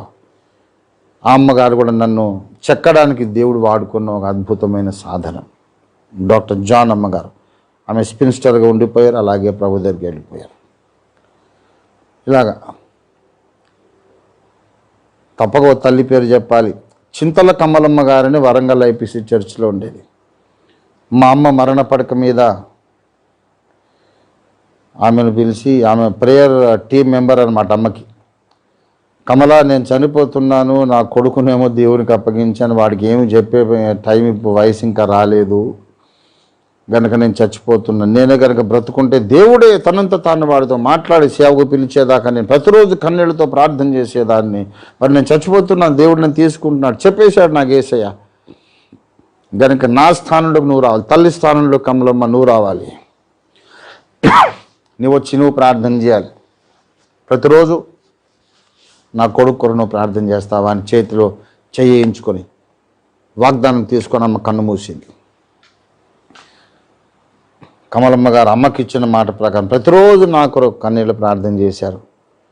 అమ్మ కూడా ఇప్పుడు మా అమ్మ దగ్గరికి వెళ్ళిపోయింది పరదేశం. ప్రిలారా, నా మీద చెరగని ముద్ర వేసిన దైవజనులలో రెవరెండ్ కేవి జోసెఫ్ గారు, మా అమ్మ చిన్నాన్న రెవరెండ్ కేవి జేకబ్ గారు, మా అమ్మ నాన్నగారు, మా మాతామహులు. చెరగని ముద్ర, వాళ్ళ ముద్ర నా మీద ఉంది. ప్రభు యేసుని చరితము, తర్వాత ప్రభు యేసుని ప్రజలారా పరదేశపు రారండు, కాలంబు పోయేగాదే, తెలియలేదా నిజమదేదో జీవుడా, యేసుని సిలువే దోషుల గావన్. ఇలాంటి ఎన్నో పాటలు రాసిన వారు కేవి జేకబ్ గారు, మా అమ్మ నాన్నగారు. అలాగే దైవంబవు శ్రీ యేసువా, ఎంత స్వల్పమైన వాడినేని యేసువా, చేయవ యుద్ధము క్రీస్తునామ సంఘమా, ఇలాంటి పాటలు రాసినటువంటి అద్భుత దైవజనుడు కేవి జోసెఫ్ గారు, ఇద్దరు అమ్మ వైపు నా తాతయ్యలు. ఇలా ఇంతమంది మహాభక్తులు, భక్తురాండ్రు, దైవజనులు, వీళ్ళందరి యొక్క ప్రోత్సాహం, వీరందరి కారణంగా దేవుడు నన్ను ఇంతవరకు నిలబెట్టాడు. ఇంకొక మనిషిని చెప్పకపోతే స్త్రీలకు నేను అన్యాయం చేసినట్టు అవుతాను. నేను యథార్థంగా ఉంటా, ఏకాంతంగా కానీ పబ్లిక్గా కానీ ఇంటర్నెట్లో కానీ ఎక్కడైనా ఉన్నమాటే. ఎన్నోసార్లు చెప్పిన మాట ఇప్పుడు కూడా చెప్పాలి. నా సేవ ప్రారంభంలో సేవకులందరూ నాకు వ్యతిరేకం. పెద్ద పెద్ద తిమింగలాలు, నేను చిన్న చేప పిల్లలాగా. ఆశ్చర్యం వేసి ఇంతమంది నన్ను ఎందుకు వ్యతిరేకిస్తున్నారో అర్థమయ్యేది కాదు. అయినా సరే బాధ, వేదన అంత దిగమింగి మళ్ళీ అదే సత్యాన్ని బోధిస్తూ వచ్చా. కాజీపేటలో కొల్లూరు సాల్మన్ గారి పెద్ద కుమార్తె, అలాగే అది Samson uncle LJ Samson uncle wife అన్నమాట. ఆమె ఆ ఒక్కతే ఇప్పుడు మిగిలింది భూమి మీద. మిగతా అందరూ దేవుని దగ్గర చేరుకున్నారు. నన్ను చాలా బలపరిచి ఆదరించి, తమ్మి నేనున్నాను నీ పక్షంగా, నువ్వెవ్వరి మాట పట్టించుకోకు, దేవుడు నీకు ఏది చెప్పాడో ఆ కార్యక్రమంలో నువ్వు ముందుకు వెళ్ళిపో, అంతే. నేను ప్రార్థన చేస్తాను తమ్మి నీ కొరకు, నేనున్నాను, ఎవరి మాట అసలు నువ్వు లక్ష్య పెట్టొద్దు, దేవుడు నీకు ఏది చెప్పాడో అది నువ్వు చెయ్యి, నా ప్రార్థన, నా సహకారం నీకుంది అని మా తల్లి ఒకవేళ బ్రతుకుంటే ఎంత నన్ను బలపరచాలో అంతగా బలపరిచినటువంటి నాకు తల్లి కానీ ఒక తల్లి మెరసమ్మ గారు, ఆమెకు వందనాలు. ఆమె తప్పకుండా ఇప్పుడు ఈ ఎపిసోడ్ చూస్తూ ఉందని నేను నమ్ముతున్నాను. ఇంతమందిని దేవుడు వాడుకొని ఎప్పటికప్పుడు నన్ను ఆదరిస్తూ, ధైర్యపరుస్తూ, బలపరుస్తూ, లేవనెత్తుతూ ఇంత దూరం నడిపించాడు. ఇంతకు నేను ఏ సత్యము చెప్పినందుకు నన్ను ఇంతమంది ద్వేషించారో వాళ్ళందరికీ బాధ కలిగించే మాట ఏది నేను చెప్పానో ఆ మాట ఇదిగో నెరవేరుతున్న దినాలలో ఈ 40వ వార్షికోత్సవం జరిగింది. యుగాంతం గ్రంథం తీసుకురండి నాయన, చూపిస్తాను. యుగాంతం గ్రంథంలో నేను చెప్పింది ఏంటంటే, ముందు శ్రమలు జరుగుతాయి, ఆ తర్వాత యేసు వస్తాడు. యేసు ప్రభువు వారు అన్అనౌన్స్డ్గా రాడు. రహస్య రాకడ అనేది ప్రపంచానికి రహస్యమే కానీ వధువుకు రహస్యం కాదు. అది రాంగ్ కాన్సెప్ట్ అది అని చెప్పాను ఈ గ్రంథంలో. మత్తయి సువార్త 24వ అధ్యాయంలో 3వ వచనంలో శిష్యులు అడిగారు, ప్రభువా నీ రాకడకును యుగ సమాప్తికి నీ సూచనలేవి అని అడిగారు. అప్పుడు యేసయ్య ఉండి ఏమన్నాడు, నా రాకడకు సూచనలు అడుగుతారా మీరు? బద్ధకిష్టులు, సోమరిపోతులు మీరు, ఎందుకురా మీకు సూచనలు? అవి జరిగేదాకా నిద్రపోదామనే. సూచన లేదు, గీచన లేదు, ఎప్పుడైనా వస్తా నా ఇష్టం. మీరు ఎప్పుడు ప్రతిరోజు మీరు రెడీగా ఉండాల్సిందే. ఏ క్షణమైనా రావచ్చు, రెడీ ఉండాలి అని ఉండాలి. మరి యేసయ్య అనలేదు అలాగా. సూచన అడుగుతారంటారా? ఎప్పుడైనా రావచ్చు, నేను రెడీగా ఉండండి అనలేదు.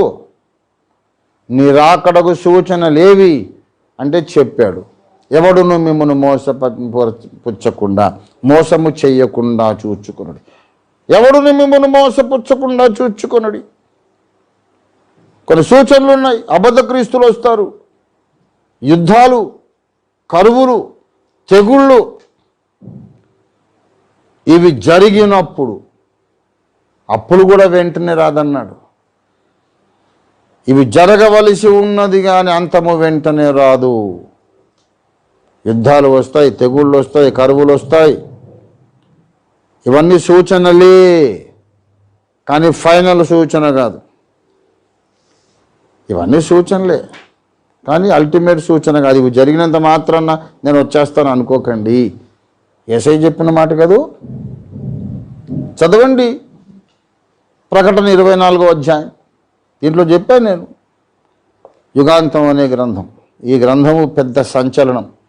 40 సంవత్సరాలు అయిన తర్వాత ఇందులో నేను చెప్పిన విషయాలు, ఏ విషయాలనైతే జీర్ణించుకోలేక, కొరుకుడు పడక, మింగుడు పడక పెద్ద పెద్ద ప్రసంగికులు, సంస్థల నాయకులు నా మీద ద్వేషము నూరిపోసి సమాజం అంతటిని నాకు వ్యతిరేకంగా చేసి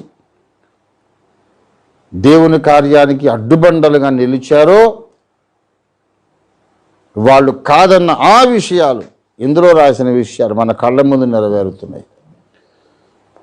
యేసు రెండవ రాకడకు ముందు తెగుళ్ళు వస్తాయి. తెగుళ్ళు అంటే సైంటిస్టులకు అందుబాటులో ఉన్న వైద్య శాస్త్రానికి అంతు చిక్కని, కొరుకుడు పడని, వాటికి చికిత్స చేతగానటువంటి రోగాలు. అందుబాటులో ఉన్న సైన్స్ కానీ, మెడిసిన్ కానీ ఏమి దీన్ని చేయలేవు. అటువంటి రోగాలు వస్తాయి. దీనికి మందు కనిపెట్టే లోపల మళ్ళీ కొత్త రోగం వస్తుంది. ఇలా జరిగినప్పుడు యేసు రెండవసారి వస్తాడన్నమాట అని. ఇదిగో యేసుక్రీస్తు యొక్క సువార్తను జనం అంగీకరించలేదు. దేవునికి భయపడకుండా దేవుని కోపాన్ని కొని తెచ్చుకున్నారు. గనుకనే ఇదిగో ఈ కరోనా వైరస్ వచ్చింది అని కొందరు సేవకులు చెప్తున్నారు. చెబితే ఒక ఆయన పెద్ద ఆయన, ఈ హైందవ మత ధర్మ ప్రచారకుడు ఒక ఆయన అన్నారు, అలాగే ఎందుకు అనుకోవాలి? మీ యేసుప్రభు వారి కోపం మీదని ఎందుకు అనుకోవాలి? భారతదేశం, ప్రపంచమంతా కూడా ఆర్య ధర్మాన్ని, వేద ధర్మాన్ని వదిలేసి కొత్త కొత్త దేవుళ్లను, మ్లేచ్ఛల దేవుళ్లను పెట్టుకొని ఆరాధించినందుకు, మన సనాతన ధర్మము నుండి తప్పిపోయినందుకు ఆ న్యాయదేవత ప్రపంచాన్ని ఇలా శిక్షిస్తున్నది అని ఎందుకు అనుకోకూడదు అన్నాడు. ఆయన ఫోటో దొరికితే ఇంట్లో పెట్టుకోవాలనుకుంటున్నాను నేను. బైబిల్లో ఉన్న విషయాలు చెప్పి తెగుళ్ళు ఇలాగ వస్తాయి అని ఉన్నది, వస్తున్నాయి, యేసు రాకడ సమీపం బాబు ఇప్పటికే నమ్మండి అని చెప్తే, మీ యేసుకు దీనికే సంబంధం అండి, మీ యేసు దీనికి కారణమని ఎలాగ మనం చెప్పుకుంటాం? అలాగే ఎందుకు అనుకోవాలి చెప్పండి? మా సనాతన ధర్మాన్ని మీరు గౌరవించలేదు కాబట్టి దేవుడు ఇలా శిక్షిస్తున్నాడని మేము అంటాం, ఎందుకు అనుకోకూడదు అన్నాడు. అదొక్క తెలివైన పని చేశాడు. ఎందుకు అని అడిగాడు, చూశారు. అందుకు ఆయనకు నమస్కారం పెడతాడు. ఎందుకో చెప్తున్నాను నేను, ఎందుకో చెప్పడానికే వీడు పుట్టాడు 1959లో. నీకున్న ప్రతి ప్రశ్నకు సమాధానం చెప్పడానికి నన్ను దేవుడు పుట్టించాడు. ఎందుకో చెప్తున్నా, వినండి. ఇది ఒక ముక్క కట్ చేసి తర్వాత మా మార్కు బాబు, మా అబ్బులు గారు అందరూ దీన్ని ఈ ముక్క కట్ చేసి మళ్ళీ వైరల్ చేస్తారు, నాకు తెలుసు, చేయాలి కూడా. సనాతన ధర్మాన్ని వదిలేసినందుకే ఈ కరోనా వచ్చింది, తెగుళ్ళు వస్తున్నాయని మీరు చెప్పుకోవడానికి అవకాశం లేదు, లేదు, అవకాశం లేదు. ఎందుకు లేదో చెవులు తెరుచుకొని వినండి, మీకు చెవులు ఉంటే. ఎందుకు లేదంటే మీ గ్రంథాలలో ఎక్కడ కూడా ఒకానొక దేవుడు ఉన్నాడు, ఆయనను అంగీకరించకపోతే అన్నిటికంటే ఘోరమైన పాపము. ఆయన ఒకసారి వచ్చాడు, యజ్ఞం నెరవేర్చాడు, వెళ్ళాడు, మళ్ళీ రెండోసారి వస్తాడు.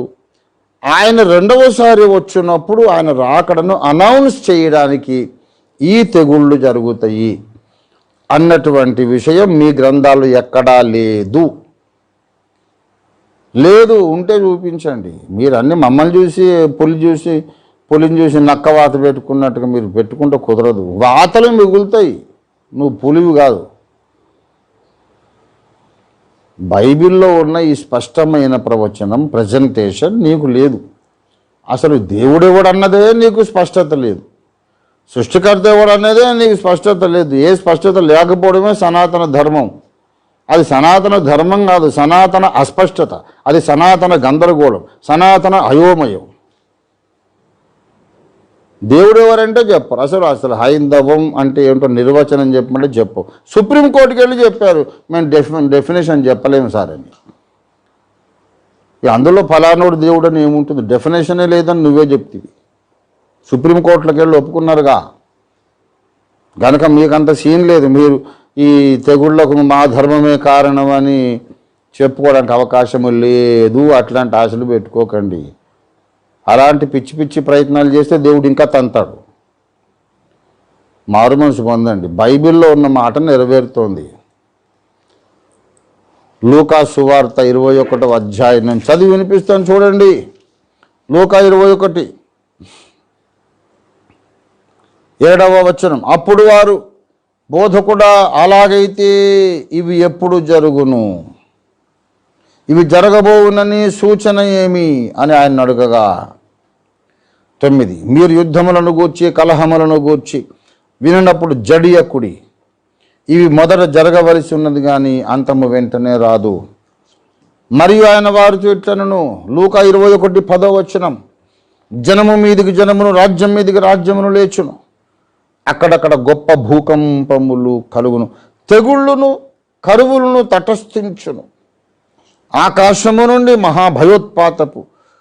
భయోత్పాతములను గొప్ప సూచనలను పుట్టును.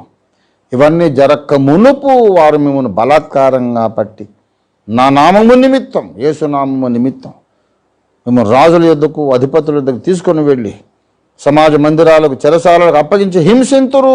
ఇది సాక్ష్యార్థమై మీకు సంభవించును. మీ విరోధులు అందరూ ఎదురాడుటకును కాదనుటకును వీలుగాని వాక్కును జ్ఞానమును నేను మీకు అనుగ్రహింతును. 17 నా నామము నిమిత్తము మీరు మనుషులందరి చేత ద్వేషించరు. నేను ఒకడున్నాడండి, యేసు అనే ఒక ఆయన ఉన్నాడు. ఆయన నామము నిమిత్తం మీకు ఎవరన్నా ఒకరున్నారు అట్లా చెప్పండి పర్టికులర్. సాయిబాబా దేవుడు కాదని శంకరాచార్య మఠ పీఠాధిపతి అంటాడు. అసలు రామాయణం చదివితే నా భక్తి అంతా పాడైపోయిందనేమో ఇంకొక బాబా వారు అంటారు. మహర్షి ఉన్నారుగా, రమణానంద మహర్షి గారు. రామాయణం ఏంటండి, 10 రామాయణాలు ఉన్నాయి. అవి చదివితే కోతి వేదాలు చదవడం ఏంటి, కోతి మాట్లాడడం ఏంటి, నా భక్తి అంతా పాడైపోయింది అంటాడు. ఆయన కూడా హిందూ యోగి. అసలు సాయిబాబా దేవుడా కాదా? వీళ్ళని సాయిరామ్, సాయి కృష్ణ, సాయి వైన్స్ అని పెట్టుకుంటున్నారు. ఏదండి స్పష్టత? మళ్ళీ మీ ధర్మం అంగీకరించినందుకు తెగుళ్ళు వస్తాయా అంటే ఈ గందరగోళం అంగీకరించలేదని దేవుడు శిక్షిస్తున్నాడు ఆ కరోనా వైరస్ పెట్టి. నవరంధ్రాలు మూసుకోండి. మీ గందరగోళం అంగీకరించినందుకు కాదు ఈ తెగుళ్ళు. బైబిల్లో రాసింది 2000 ఏళ్ల కింద రాసింది. కళ్ళు చెవులు తెరుచుకొని వినండి. బుద్ధి కలిగి మారు మనసు పొంది పిచ్చి పిచ్చి వాదనలు తీసి దిబ్బలో కొట్టండి.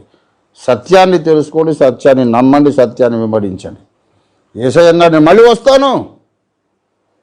ఒక పొలిటికల్ పవర్, రాజకీయ అధికారముతో the president of the king of the world government, ప్రపంచ ప్రభుత్వ అధినేతగా 1000 ఏళ్ళు ఈ భూగ్రహాన్ని ఏలడానికి నేను వస్తున్నానని యేసయ్య చెప్పాడు.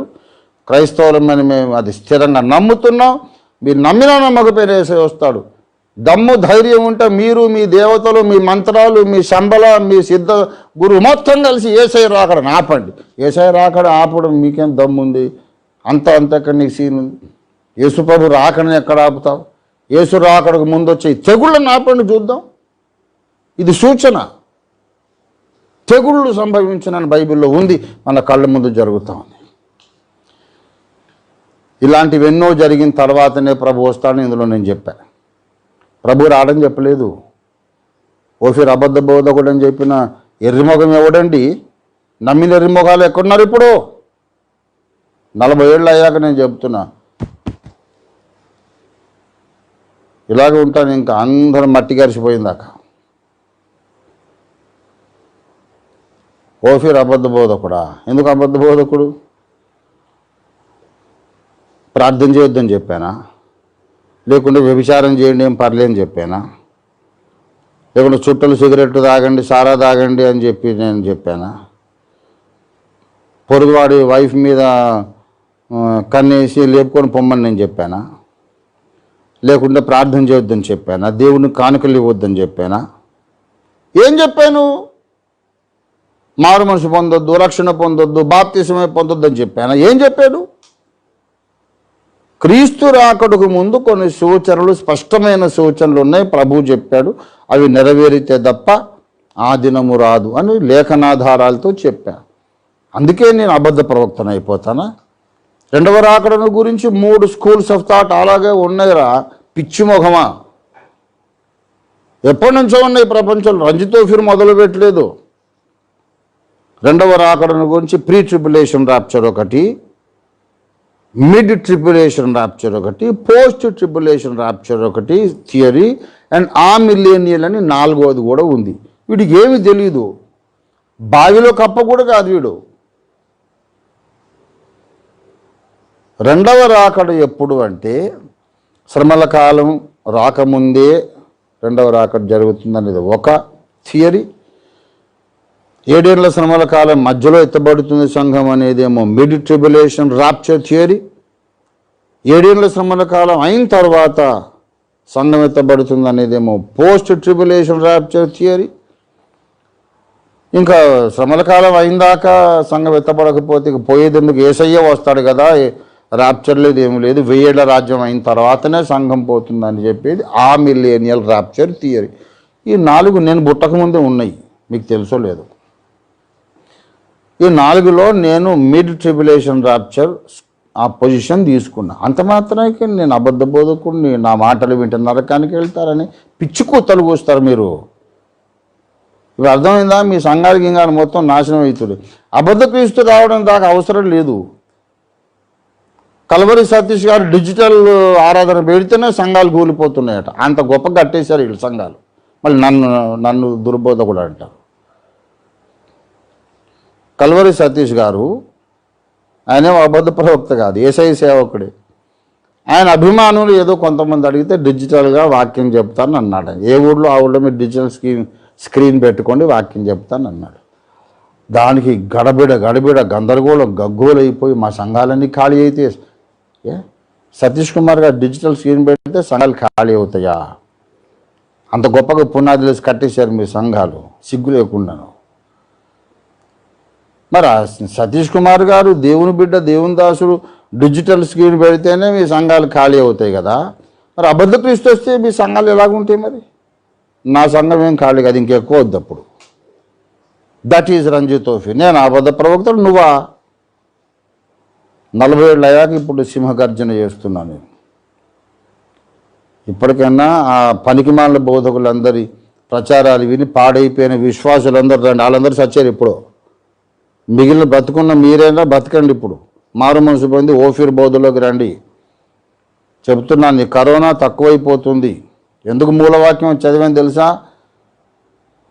క్రీస్తు రెండవ రాకడకు సూచనగా కరోనా తెగులు వచ్చిందనేది ఎంత సత్యమో, అతి తొందరలోనే కరోనా భూతం తగ్గిపోతుంది, కరోనా వైరస్ భయం పోతుంది. ఎంత తొందరగా, ఎంత అన్ఎక్స్పెక్టెడ్గా కరోనా ప్రాబ్లం వచ్చిందో అంత అన్ఎక్స్పెక్టెడ్గా చూస్తుండగానే పెనుభూతంలాగా మన భయపెడుతున్న కరోనా ప్రాబ్లం తొలగిపోయిందని ప్రభుత్వాలు, World Health Organization, WHO and all the heads of government ఒకరోజు ప్రకటించే రోజు చాలా తొందరగా రాబోతుంది. 100%. ఇది జరగకపోతే చూడండి, అప్పుడు అడగండి నన్ను. ఎందుకో తెలుసా? ఇప్పుడు మూలవాక్యాన్ని మళ్ళీ చూడండి. లోకులు నెమ్మదిగా ఉన్నది, భయమేమీ లేదు అనుకొనుచుండగా గర్భిణీ స్త్రీకి ప్రసవ వేదన వచ్చినట్టు రెండవ రాకడ వస్తుందంట. అది మొదటి తెస్సలోనిక 5లో ఉన్నమాట. అంటే యేసుప్రభు ఇంకా రాలేదు కదా అని వచ్చినప్పుడు లోకం ఎలా ఉంటుందన్నమాట. ప్రజలందరూ చెప్పుకుంటారట నెమ్మదిగా ఉన్నది, భయమేమీ లేదు అనుకున్నప్పుడు యేసయ్య వస్తాడట. మరి ఇప్పుడు అలాగుందా చెప్పండి? నెమ్మదిగా ఉన్నది, భయమేమీ లేదని చెప్పుకునే పరిస్థితి ఉన్నదా? దేశాధినేతలు, రాష్ట్రాల ముఖ్యమంత్రులు కొందరు పబ్లిక్గా ఏడుస్తున్నారు, కొంతమంది లోపలికి పోయి ఏడుస్తున్నారు. దేశము కాదు, ప్రపంచములో 140 దేశాల్లో ఆల్రెడీ ఇది ఉంది, ఇంకా స్ప్రెడ్ అవుతూ ఉన్నది. భయం గుప్పిట్లో గడగడ వణుకుతూ ప్రపంచం అల్లాడిపోతోంది. మరి ఈ సిచ్యువేషన్ ఎప్పుడు వస్తుంది? నెమ్మదిగా ఉన్నది, భయమేమీ లేదు అంటే ఈ కరోనా భూతం తగ్గిపోతుందని బైబిల్ చెబుతుంది. తగ్గిపోయిన తర్వాత వెంటనే యేసు రాడు. అమ్మయ్యా ఏం పర్వాలేదు అనుకున్న లోపల ఇంకో తెగులు వస్తుంది. ఈ తెగులు అంతా తగ్గిపోయింది అనుకునే లోపల రష్యా ఇజ్రాయెల్ మీద దండెత్తుతుంది. తన మిత్ర రాజ్యములైన Iran and Germany and Libya. Iran, Germany, Libya,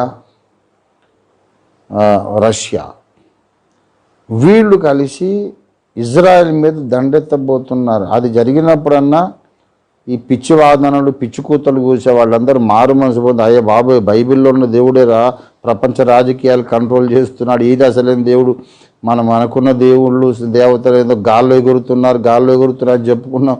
గాల్లో అటే కలిసిపోతుందిరా వాళ్ళు గాలి వాళ్ళే తప్ప నిజమైన వాళ్ళు కాదు అని చెప్పి మారు మనస్సు పొంది అప్పుడైనా మీరు బాప్తిసం పొందారు. లేకపోతే అగ్నిలో మలమల మాడి యుగయుగాలు నాశనం అయిపోవడం ఖాయము.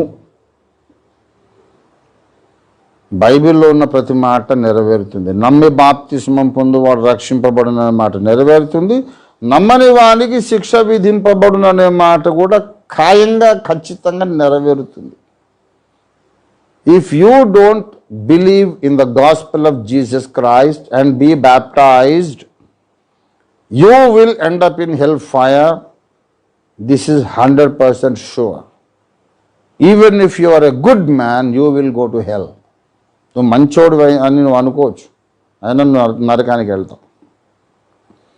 Even good people go to hell without Jesus.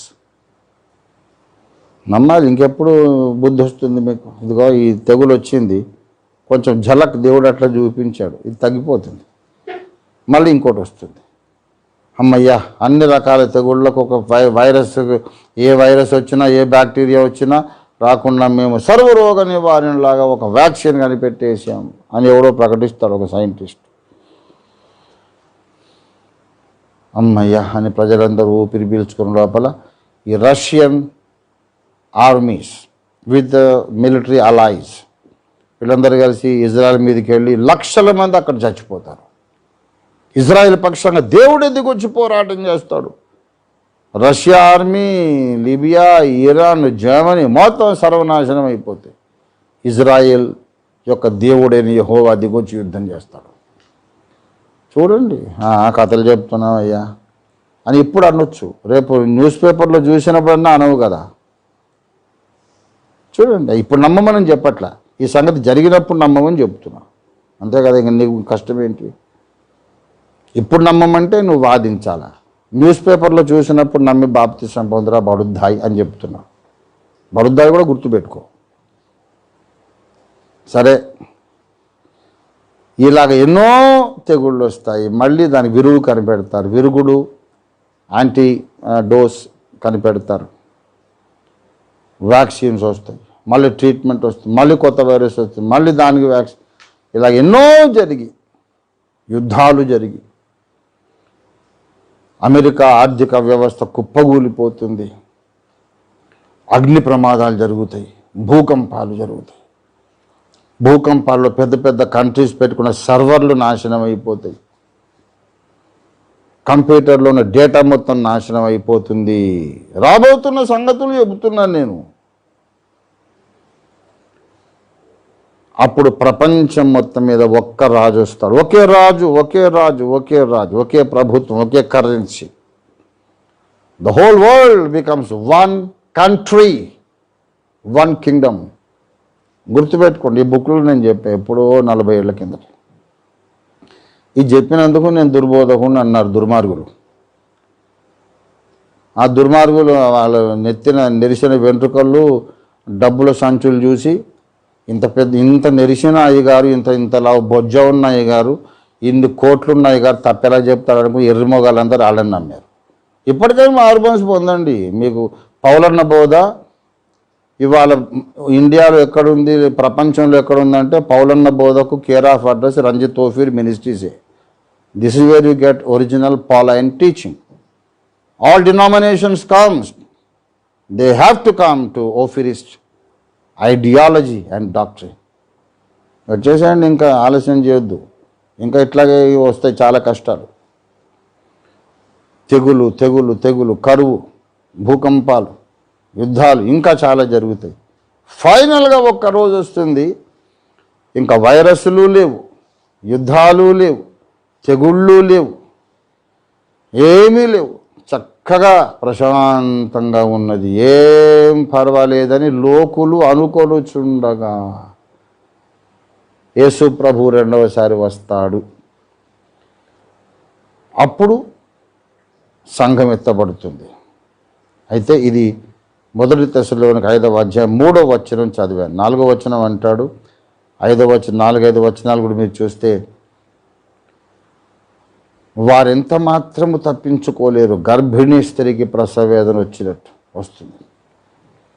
గర్భిణీ స్త్రీకి ప్రసవ వేదన నిరదప్పగానే రాదు. నిరదప్పగానే వేదన వస్తే అది అబార్షను, ప్రసవం కాదు.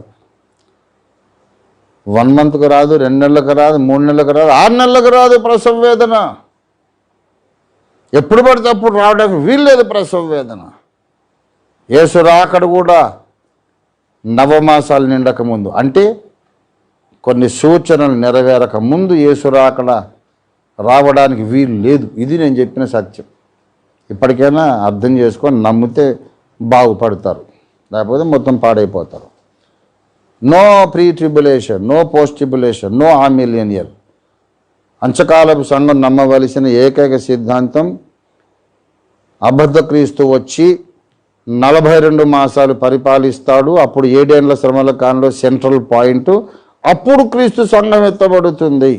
ఇది రంజిత్ ఓఫీర్ ద్వారా పరిశుద్ధాత్మ దేవుడు అంచకాలపు సంఘానికి చెప్పిన బోధ. ఇది విన్నోడు బాగుపడతాడు, విననోడు పాడైపోతాడు. మీరు చూడండి, ఇక క్రీస్తు న్యాయపీఠం ముందు దాకా సవాల్. మీకు వేరే ఛాన్స్ లేదు. చచ్చినట్టు ఆల్ డినామినేషన్స్, మీరు ఎంత ముసలోళ్ళు కానీ డబ్బు సంచులు ఉండని ఏమన్నా కానీ.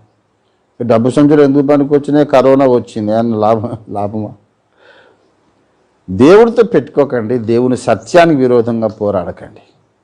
చచ్చినట్టు పాస్టర్లు అందరూ బుద్ధి కలిగి ఎప్పుడైనా మారుమోసు పొంది ముక్కు నేలకు రాసి క్షమాపణ చెప్పి, దేవునికి నాకు క్షమాపణ చెప్పి, నా పుస్తకాలన్నీ మీ సంఘస్థులు చేసి చదివించండి. అప్పుడు ఎన్ని డిజిటల్స్ పెట్టినా మీ సంఘాలు ఖాళీ కాకుండా ఉంటాయి. ప్రియులారా, దయచేసి గమనించండి. లోకులు ఒక టైం వస్తుంది, అంత ప్రశాంతంగా ఉందనుకుంటారు, అప్పుడే ప్రభు రెండవ రాకడ సంభవిస్తుంది.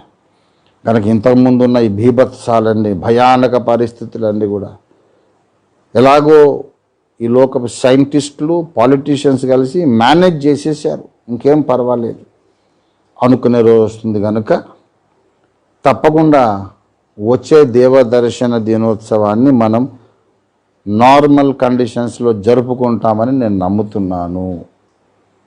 తప్పకుండా మరికొన్ని దేవదర్శన దినోత్సవాలు ఇలాగే మనం ఆరోగ్యంగా సూట్ వేసుకొని, టై కట్టుకొని, టీ తాగుతూ, హార్మోనియంతో పాటలు పాడుకుంటూ జరుపుకుంటాం.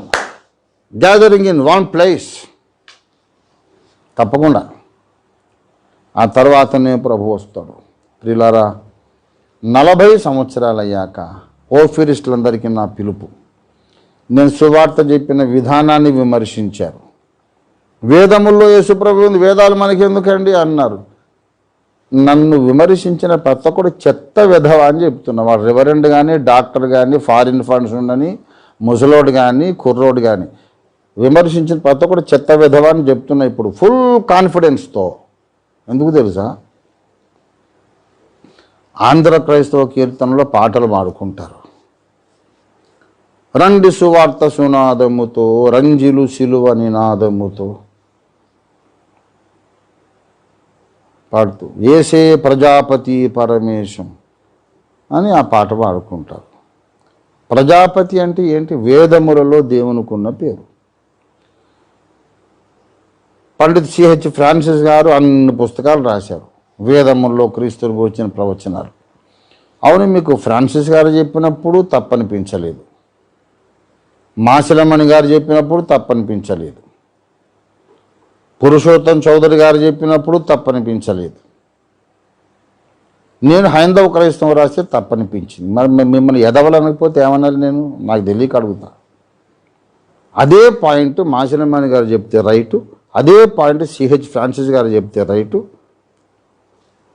కానీ అదే పాయింట్ రంజిత్ ఓఫీర్ చెప్తే రాంగ్. అన్నోడు ఎదవ కాకపోతే ఏంటి మరి? అంటే ప్రాబ్లం ఏంటంటే వాళ్ళు చెప్పారండి, ఎవడు పట్టించుకోలేదు. ఇప్పుడు ఓఫీర్ గారు చెప్తే అందరు కన్విన్స్ అయిపోతున్నారు కదా, దట్ ఈస్ అవర్ ప్రాబ్లం. అది ఎర్రిముఖం వేసుకొని వాళ్ళు చెప్పలేకపోతున్న రీజన్. ఒప్పుకుంటారా బాబు? కేసరిపల్లి డాండ్ గారు చెప్పలేదు, భూదిగంతముల వరకు నువ్వు దేవుని నోరువు, నువ్వు దేవుని జవాబు, సత్యమును ఎదురించే ప్రతి వారికి సర్వలోకము నీ మాట వింటుంది. ఇది నా మాట గుర్తుపెట్టుకోమని దేవుడు నాతో మాట్లాడాడు, అనేక మంది దైవజనుల ద్వారా మాట్లాడాడు. ఓఫీర్ గారు చెప్తే కన్విన్స్ అవుతారు, కావాలి. కాస్త బుర్రా గుజ్జు దేవుని కృప వాడి మీద ఉంటే డెఫినెట్గా కన్విన్స్ అవుతారు. అవడం కొరకే నన్ను దేవుడు ఈసీఐఎల్ జాబ్ మానిపించేసి తీసుకొచ్చాడు, ఊరికినే కాదు. మునుకోలకు ఎదురు తన్నుతున్న రంజిత్ ఓఫీర్ అనే వ్యక్తికి కానీ, రంజిత్ ఓఫీర్ సిద్ధాంతానికి కానీ, ఓఫీర్ మినిస్ట్రీస్ చేస్తున్న ప్రయత్నాలకు కానీ ఎవడైనా వ్యతిరేకంగా పనిచేస్తుంటే వాడు మునుకోలకు ఎదురు తన్నుతున్నాడు. పరలోకం నుండి యేసయ్య తార్సు వాడైన సౌలుతో మాట్లాడాడు దమస్కు మార్గంలో, సౌలా సౌలా నీవు నన్ను ఎలా హింసిస్తున్నావు, మునుకోలకు ఎదురు తన్నుట నీకు కష్టం అన్నాడు. మునుకోలకు ఎదురు తన్నితే మన కాలికే గాయమవుతుంది. రంజిత్ ఓఫీర్ మినిస్ట్రీ కూడా అంతే, రంజిత్ ఓఫీర్ టీచింగ్ అండ్ ప్రీచింగ్ అంతే. ఖచ్చితంగా చెప్తున్నాను నేను, ఇప్పుడు ఏం వెనుక ముందు లేదు, తలుపులు తాళాలు లేవు. No hesitation at all. If you talk against me you are hurting yourself. దేఖలేంగే, ఇది నా సవాల్. దేవుడు నాతో మాట్లాడాడు. 40 సంవత్సరాలు ఆయన తన నమ్మకత్వాన్ని నిరూపించుకున్నాడు. ఇప్పుడు నన్ను ఎవడు చంపలేడు, ఎందుకంటే వాళ్ళకి తెలుసు ఈయన చంపడం చాలా తెలివి తక్కువ పని. ఈయన బతుకుంటేనన్నా నా ఒక రంజిత్ ఓఫీర్ ఉంటాడు, ఈయన చచ్చిపోతే 1,00,000 మంది రంజిత్ ఓఫీర్లు లేస్తారు. శత్రువుల్లో కూడా తెలిసిపోయింది. మరి ఏం చేయాలి సార్ అంటే, ఇంకేం చేస్తాం, మారు మనసు పొందు. అన్యుడివైతే మారు మనసు పొంది యేసయ్య నామములో బాప్తిస్మం పొందు, సువార్త నమ్ము, రక్షణ పొందు. నువ్వు క్రైస్తవుడివైతే మిగతా బోధలను పక్కన పెట్టి నా పుస్తకాలు కొనుక్కొని చదువుకొని పౌలన్న అసలు ఏం చెప్పాడు, పరిశుద్ధాత్మని గురించి ఏం చెప్పాడు, రెండవ రాకడ గురించి ఏం చెప్పాడు నేర్చుకొని సత్యంలో ప్రతిష్ఠితుడివై ప్రతిష్ఠితురాలివై రెండవ రాకడకు సిద్ధపడు. అంతే. ఇది తప్ప ఇంకా నీకు వేరే గచ్చింతరం లేదు, లేకపోతే అగ్నిగుండమే. ప్రియమిత్రులారా, లోకులు నెమ్మదిగా ఉండదనే రోజు వస్తుందని బైబిల్లో ఉంది కనుక ఈ కరోనా భూతం తొలగిపోతుందని నేను ప్రకటిస్తున్నాను. దానికి కొంచెం టైం పట్టవచ్చు, కానీ మరీ అంత మీరు బెంబేలు అయిపోవాల్సిన అవసరం లేదు. ఇదే యుగాంతమేమో అంటున్నారు కొంతమంది. అంతా ఎక్స్ట్రీమిటీ కదా, అన్నీ అతి. వీళ్ళు ఏంటంటే ఇప్పుడు అయిపోయిందా యుగాంతం వచ్చేస్తుంది, ఎలాగైతే మొత్తం దేశాలు నాశనం అయిపోతాయి. ఏం కావు. ఈ భూతం వచ్చింది, కరోనా వైరస్ అనే భూతం తొలగిపోతుంది, మళ్ళీ ఇంకో కొత్త భూతం వస్తుంది. అప్పుడు మళ్ళీ నేను ఇదే ప్రసంగం చేస్తాను, ఇదే గుర్తు చేస్తాను. ఇలా వస్తూ పోతూ ఉంటుంటాయి. ఇవన్నీ యేసురాజు భూమిని ఏలడానికి రాబోతున్నాడనడానికి సూచన. యేసు వచ్చినప్పుడు మారు మనసు పొందటానికి, రక్షణ పొందటానికి మీకు అవకాశం ఉండదు గనక యేసు రాకకు ముందు, కడబోరు ధ్వనించక ముందు ఈ సూచనలు నెరవేరుచున్న కాలములోనే క్రైస్తవేతరులైతే రక్షణ పొందండి, క్రైస్తవులైతే సత్యము నమ్మండి, ఓఫీర్ సాహిత్యాన్ని వినండి, నమ్మండి, అమలులో పెట్టండి, సత్యంలో మీరు మాతో పాటు నడవండి. యేసు రాకడలో మనం ఎత్తబడి గొప్ప బహుమానానికి పాత్రలుగా క్రీస్తు న్యాయపీఠం ముందు నిలబడదాం. ఓఫీరిస్టులు ధైర్యం తెచ్చుకోండి. మీరు నమ్మిన సత్యాన్ని ప్రపంచంలో రెచ్చిపోయి ప్రచారం చేయండి, విజృంభించండి సత్య ప్రచారంలో. సత్య సంస్థాపనార్థాయ సంభవామి. సత్యాన్ని స్థాపించడానికి నేను పుట్టాను. అప్పుడు యేసయ్య చెప్పిండు అదే మాట, నేను చెప్తున్నా అదే మాట. మీరు కూడా అందుకే పుట్టారు. సత్యమును స్థాపించడానికి దేవుడు ఒక ప్రవక్తను పంపిస్తాడు అని దేవునికి తెలుసు గనక అతనికి వెన్నుదన్నుగా నిలబడడానికి మిమ్మల్ని పుట్టించారు. ఎందరో పురుషులు, ఎందరో పెద్దలు, ఎందరో పిల్లలు, ఎందరో స్త్రీలు, బాలబాలికలు. కొంతమంది అనుకుంటాను, నేను ఎందుకు పుట్టాను లోకంలో, నా జన్మకు పరమార్థం ఏంటి, పుట్టకపోతే బాగుండు, నేను చచ్చిపోతే బాగుండు అనే తెలివి తక్కువ తలంపులు రానియకండి. అంత్యకాలంలో సర్వ ప్రపంచాన్ని ఒక త్రాటి మీదికి, ఒక సత్యంలోకి దేవడానికి, ఒక మహాప్రవచనాత్మక పరిచర్య చేయడానికి ఏ ప్రవక్తనైతే దేవుడు పంపించాడో అతనికి సపోర్ట్ ఇవ్వడానికి మీరు అవసరం. మీరు కావాలి. దేవునికి నేను కావాలి, నాకు దేవుడు కావాలి, నాకు మీరు కూడా కావాలి. రండి, మనం కలిసి ఒక్కటై ప్రపంచాన్ని మొత్తం సత్యంలో నడిపిద్దాం. మనకి ఎదురుగా నిలిచిన గొప్ప పర్వతాన్ని మన ఆత్మీయ ముష్టిఘాతాలతో పిండి కింద పిండి చేసి పారేద్దాం. ప్రతి ఆటంకాన్ని మనం జయిస్తూ కడబోర ధ్వనించేదాకా సత్యానికి స్తంభంగా నిలబడదాం. దేవుడి సందేశమును మన వెనుకలో ఆశీర్వదించినగా. రండి ప్రార్థన చేసుకుందాం. ఈ సమయంలో జూమ్ యాప్లోకి అజయ్ బాబు వెళ్తున్నాడు. మరి ఎవరెవరు జూమ్ డౌన్లోడ్ చేసుకున్నారో ఇప్పుడు ఈ ఆన్లైన్ ఇది మీరు ఆఫ్ చేయవచ్చు. ఇప్పుడు నాతో పాటు వర్షిప్లో ఉండాలనుకున్న వాళ్ళు, జూమ్ డౌన్లోడ్ చేసుకున్న వాళ్ళు